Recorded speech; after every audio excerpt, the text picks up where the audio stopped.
members of the Catch Wrestling Alliance, where we help you to wrestle better so together we can keep real wrestling alive. Thank you very much for listening or watching. Of course, yeah, we're on YouTube and stuff. So also on Twitch and stuff, and basically a lot of areas or a lot of apps that have podcasts and stuff. So um, thank you for listening or watching wherever you are. So let's kind of get to the announcements real quick. So um, we always have our ongoing class in Los Angeles at Fight Science MMA if you want to come train with us. It's every Thursday night, 8:30 p.m. So usually that works for a lot of people because it's after work. So you can always make it. Also, right now, we also teach at UCLA. So that's the university here in Los Angeles, or one of the universities here in Los Angeles. Right now we're on summer break, so the classes are very minimal, but in fall we'll be back to a full schedule. So um, right now I just teach there once a week. So and our summer session is almost over. So like if you can make it to the university, you can, but I think we got like just 2 weeks left or something, so it might not be worth it. Okay, so with that being said, if you want to train with us, just come to the Fight Science MMA. You don't have to join the gym to train. Also, we have our online academy on our website, catchwrestlingalliance.com. You can also get one-off courses there. Highly recommend the pressure passing. Like I have 2 pressure passing volumes, volume 1 and 2. 2 I use a lot, especially in the recent Jiu-Jitsu World League Pan American Championships. Use a lot of the stuff in the volume 2. So yeah, it works. You get a lot of foundation or fundamental like technique there, so you can make it your own. So hopefully you understand, or try to give you several variations so that you can like put it together, or at least understand it so that you can use it when you're training or competing. So we have a bunch of one-off courses on the website if you don't want to become a student. But also, if you want to just help us out, you can always help us out by becoming a member of our YouTube channel. We also have a lot of videos there for members. Try to update that every month. So we have one already that was requested from one of the members. So should be pretty good. Very really catch wrestling oriented. We do mostly technique videos, or if you have like specific questions, then usually try to make a members only video, especially if a member asks. So then we usually make it a direct members only video addressing their specific question. Okay, with that being said, let's go and get to the topic at hand. So recently I've been talking to a few people, and this idea comes up where people are kind of investing a little too much, especially at the beginning of their training. You know, they put a little too much of their self-worth into competing, or at least the outcome of the tournaments or their matches. So if they don't win their first couple tournaments, they feel pretty bad about it. Actually, for Chinese kickboxing, I didn't win the first couple tournaments, but then I just persevered, kept training, and I was able to win ultimately like 2 national kickboxing tournaments. So I think that's the whole idea of just trying to keep at it, especially if you enjoy it. So one of the 2 things that I think of is like sumo wrestling. So right now we have the professional sumo tournament happening in Japan. I think they're like on day 12. So that what's cool about it is that professional sumo, they'll have like a professional tournament basically like every 2 months, and each tournament is 15 days long. So if you're a competitor, you will have a match every day for 15 days, and the winner is not chosen by kind of like a bracket. It is chosen by whoever wins the most. So and sumo is so easy to lose a match. So quite often there's like it's rare that a person just is perfect, like they never lose once within those 15 days. And currently, right now in the tournament, and we have all like no one is perfect at the moment. Like all the leaders or all the winningest people have lost, I think, at least two matches so far. So um, that's one of the things I kind of want to like stress is that they still or like the tournament itself doesn't give you that time to like feel bad about yourself. It's like you can feel as bad as you want like that afternoon, but next morning, you gotta wake up and compete again. So in a way, that frequent competition, and theirs is daily, right?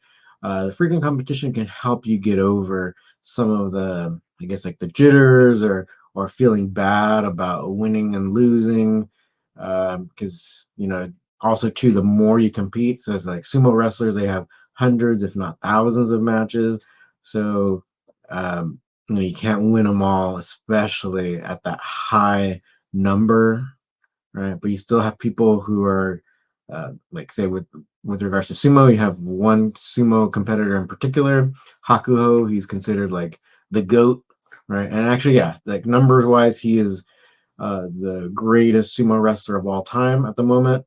And he actually just retired just a few years ago. So um, it just is like it's pretty sad because like he was so great, but even though he was so great, he wasn't perfect, right? So he has lost, double digits, so basically, I don't know exactly how many he's lost, but he's lost a ton, right? And he didn't win every tournament that he competed in, but he still won the most matches out of any sumo wrestler ever. So he's still considered great, but he wasn't, or his record isn't spotless. And hopefully that kind of helps people to kind of get past that.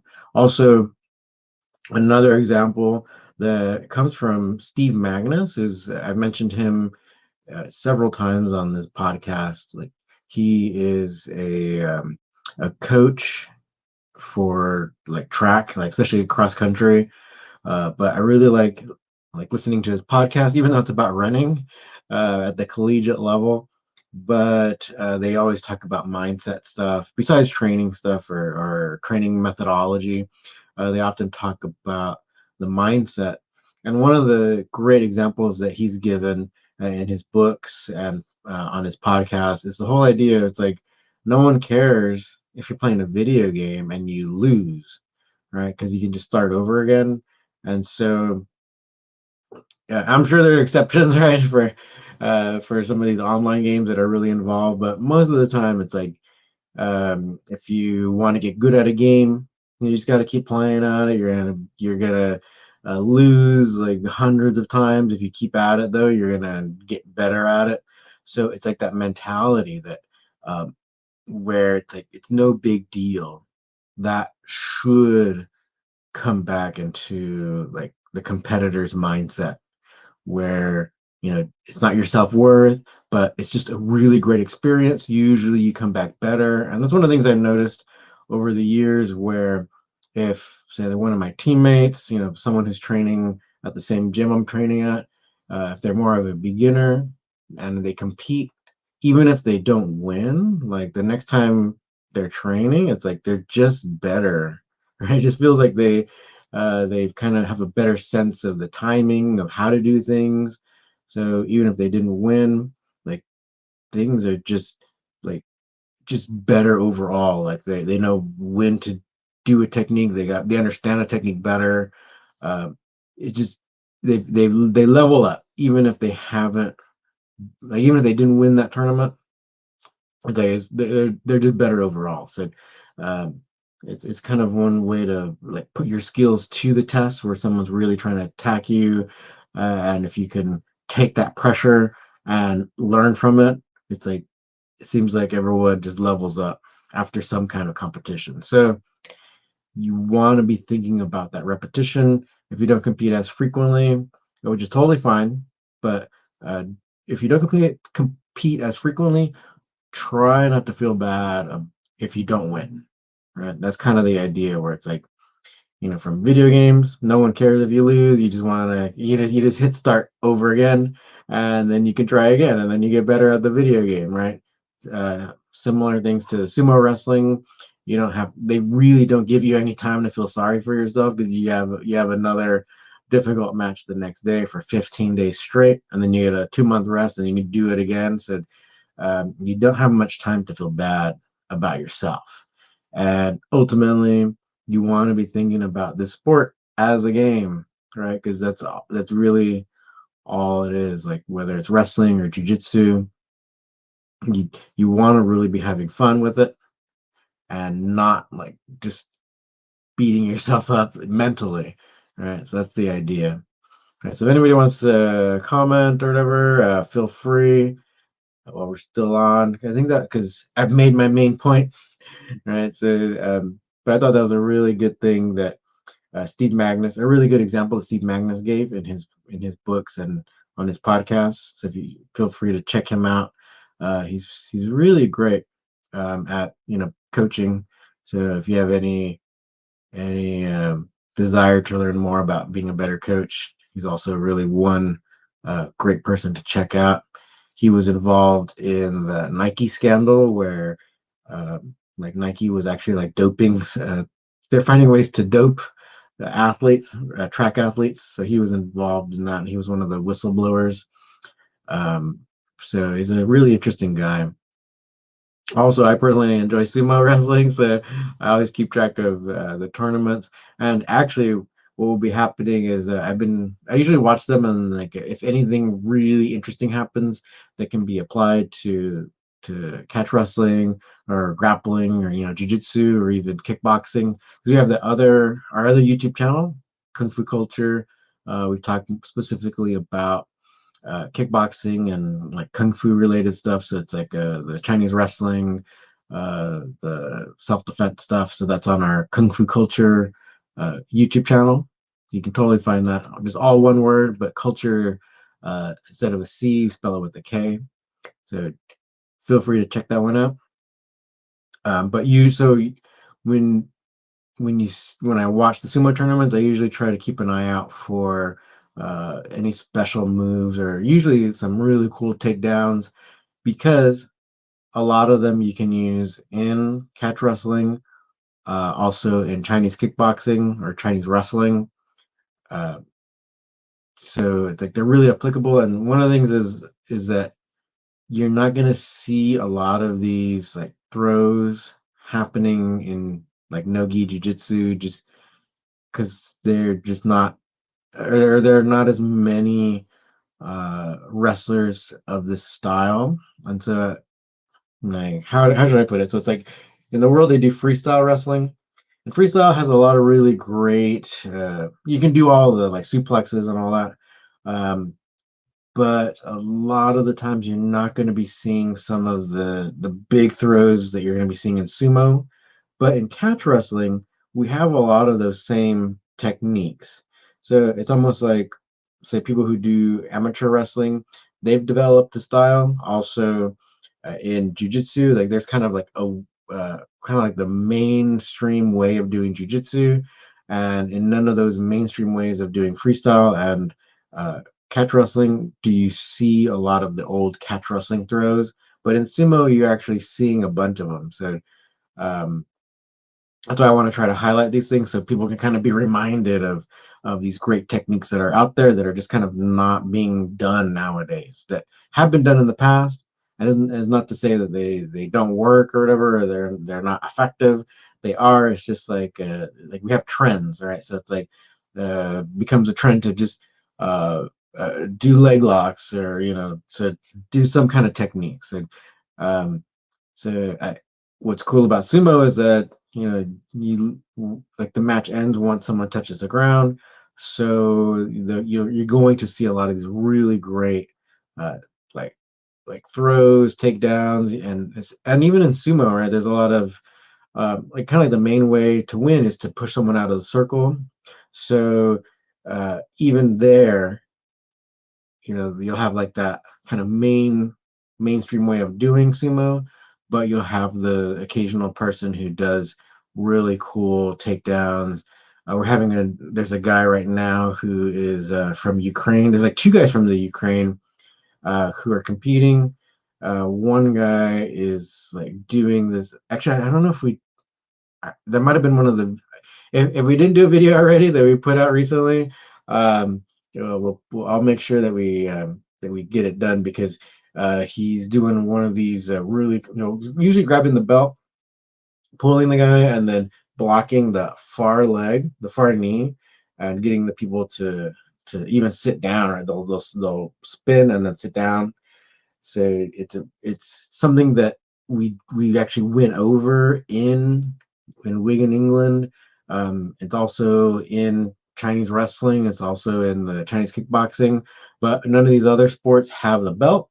So I usually try to show like the translation, how you can get it without a belt, right? Dude, when you do a sport where there's no belts, like we don't wear a belt, right? So you can't. There's nothing around the waist to grab. So that's what I kind of like to try to show. So I believe that was one of our most recent ones. So try to check out our channel on YouTube, see if that's not there. It should be there, and if not, I already have a list of just so many really cool takedowns that have happened just in this tournament that's still ongoing. There were some big throws, especially one. I think it was just either last night or the night before, where someone got like double underhooks, and then there's classic catch wrestling where it's like someone gets double underhooks on you, you can wrap around their arms and then just throw them over. It was so we're like this tournament in particular had a lot of great takedowns, a lot of great, uh, like a variety of takedowns. So I've been listing a bunch of them, and so we'll probably just put out.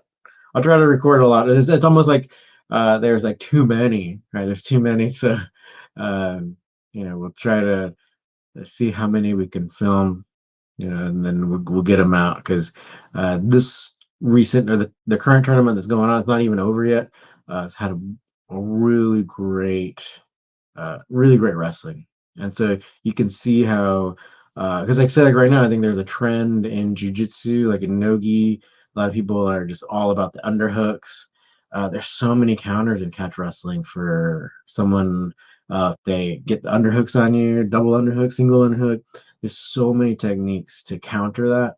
So I guess with the videos, especially with the sumo stuff, kind of want to show that there is a variety, but it's just like these trends right now. Like, people forget about a lot of the counters, because either they don't know it, or or some schools are just focused on teaching what's trendy. So like students might miss out, or they think that if someone has a underhook on them, it's over, right? They just haven't learned the counters, but there are counters there, and so hopefully you check those out, and learn, and kind of become a real menace on the mat, right? When you're competing, um, or when you're sparring in your gym, because a lot of the stuff you'll see in catch wrestling, or even stuff that you'll see taught in Wigan, England, with some of the legit catch wrestling schools and stuff. So um, that that's why I want to try to highlight it, because it's like these are like real techniques, and you should be using them. But I think with trends and stuff, and say like jujitsu is so mainstream now, or at least it's very popular, so people are kind of thinking that whatever happens in nogi is like the end all be all. But even with nogi, there are trends there. So uh, actually, even yesterday, I was sparring at 10th Planet headquarters in Los Angeles, and one guy came to visit from Canada, and I just kept like taking him down, passing his guard, and doing arm locks on him. And then he was saying, "Oh, I was expecting you to do leg locks," but he was just thinking like, "Oh, a lot of 10th Planet people do leg locks and stuff." But uh, it's almost like it's good to kind of like it's good to not do what they're expecting, right? So using some good old fashioned catch wrestling stuff, using that to past the guard, and then get some arm locks, a lot of reversals. Actually, a lot of the things that people think, oh, might not work, or even kind of showing the back to the person, they totally work to get the, say, we call it far elbow. It has a bunch of different names. Far elbow actually is the best name, I think, because in catch wrestling, there's also a technique for what we call a near elbow. So once you kind of learn these things, you'll see the almost like the catch wrestling way, even though catch wrestling doesn't really like care too much about naming every little thing. Like say like a Japanese martial art, they have names for every little variation and whatnot. So um, catch wrestling is not like that, and just wrestling in general is not like that. One coach was talking about how wrestling is kind of like the was it the Tower of Babel? Like depending on where you go, people are gonna have all kinds of names for the same technique. So wrestling was never standardized, like say like judo. So since judo, um, came from kind of one source, and there was like one like committee about that oversaw everything. So you have the same names, and I think they make the students like learn the names of all the moves and stuff. So uh, that's what you're gonna find with judo, but with wrestling, it was like all over the world.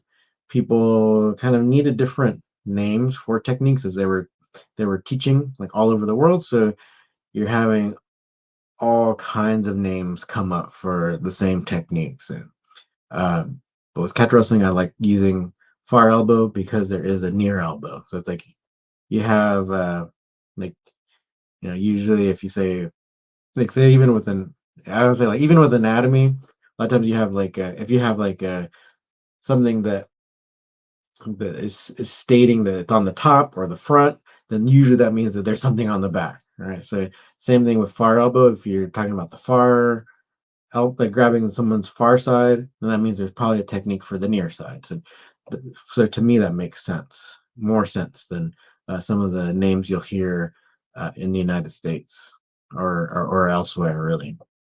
All right. With that being said, main point of today: if you're feeling bad about, say, like not winning a tournament or whatever, don't worry about it. It's a great learning experience. Think about it like the sumo wrestlers, sumo pro sumo tournaments, 15 days long. You have one match every day. Um, no one really cares that much if you win or lose, as long as you put on a great show. They really appreciate you. But it's like, so even if you lose, you really don't have time to feel sorry for yourself because you got to compete the next day. Same thing applies with video games. I think video games is almost like the better example because I think we all have experience, trying a video game, and like it's like if it's brand new, especially, you just die right away. But then, like when you die and you get the game over screen, the button to start over is like right there as well. Right, so you can just try it again, and then you just try and try and try, and you get better. Right, so try to think of competing, whether it's like nogi or catch wrestling or whatever other sport you like. You just got to keep training and really not let any setbacks or any losses like just destroy you. It's like don't equate your self-worth with a setback like that. So main thing is like you take care of yourself, take care of your body, make sure you can minimize injuries by stretching, weight training, like doing all the outside like self-care things, and you should be able to be training for like very very long time, like decades and decades. I've even had students that are like beyond their 70s who could move very well, had really great technique. They've been doing wrestling like all their lives, so they were still doing it well into their 70s. So even though wrestling is a really tough sport, if you take care of your body, doing all the other things like the weights and stretching, and also trying to eat better, like don't try to eat just junk all the time, because we have people, even young people. I can't remember which athletes recently, but I think there was something in the news where like some athletes had some heart attack or something. But it's not like a rare thing actually that does happen so frequently. But so a lot of times it can be related to your diet and stuff. So maybe we can do some like a podcast about that. Like, so um, let me know, right, if you're interested in something about that, because there's so many different things that go into uh, creating a better environment in your body. So like the better you eat, then more easy it is for your body to recover after difficult workouts, like really tough workouts. Uh, your body can recover faster, so you could have less soreness for less amount of time. We can always go over that. So let me know. Feel free to comment. Um, but also, if there's anything else you'd like for me to go over, feel free to just let us know. All right. So if you want to help us out, you can become a member at our YouTube channel. If you want to just learn like a one-off course, we have those on our website, catchwrestlingalliance.com. We also have the online academy on catchwrestlingalliance.com. You can also train with us every week at Fight Science MMA in Los Angeles. And everyone's welcome. You don't have to join the gym. You can just drop in. So, you know, let's help each other to wrestle better so that we can keep real wrestling alive. Then we'll see you next time. Thanks.